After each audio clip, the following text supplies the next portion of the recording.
Jessore পুলেরহাটের Ad-din Sakina women's medical কলেজে ঈদ মিলাদুন্নবী সাল্লাল্লাহু আলাইহি ওয়াসাল্লাম উপলক্ষে কোরআন তেলাওয়াত, আলোচনা, নাতে রাসূল পরিবেশনা ও দোয়া অনুষ্ঠিত হয়েছে।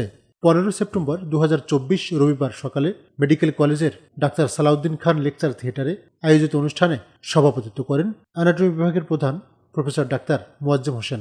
তিনি বলেন, আল্লাহর রাসূল হযরত মুহাম্মদ সাল্লাল্লাহু আলাইহি ওয়াসাল্লাম যেভাবে জীবনযাপন করতেন সেটা যদি আমরা অনুসরণ করতে পারি তাহলে সফলতা আসবে। আমাদের প্রতিটি কাজের মধ্যে যদি আমরা হযরত মুহাম্মদ সাল্লাল্লাহু আলাইহি সাল্লামের আদর্শকে ধারণ করি তাহলেই বোধহয় আমরা এগিয়ে যাব বা আমাদের সামনে পথ চলা সুন্দর হবে।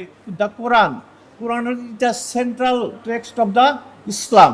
আলোচনা করেন মেডিকেল কলেজ জামে মসজিদের ইমাম ও কোরআন শিক্ষক হাফেজ মাওলানা নাজমুদ্দিন আহরার।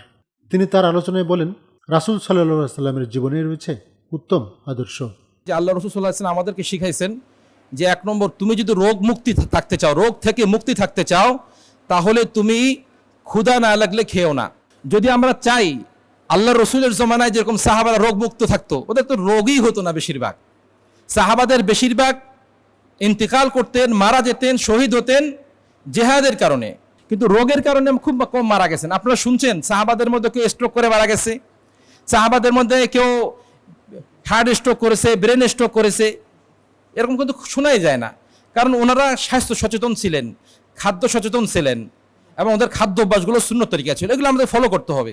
আল্লাহ রসুল বলছেন, হে আমার উম্মত, তোমরা সপ্তাহে 2টি রোজা রাখো, আল্লাহ সারা সপ্তাহ তোমাকে সুস্থ রাখবেন। সুবহানাল্লাহ।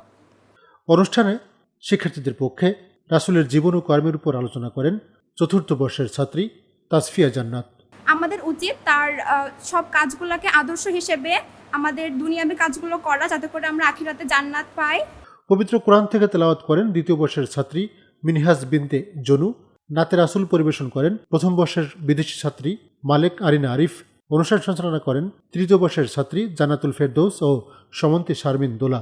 বিভিন্ন বিভাগের শিক্ষক শিক্ষার্থীরা অনুষ্ঠানে উপস্থিত ছিলেন। আলোচনা শেষে দোয়া ও মোনাজাত পরিচালনা করেন হাফেজ মাওলানা Najmuddin Ahrar. Tariqul Islam Tarek, news zone BD, Jessore.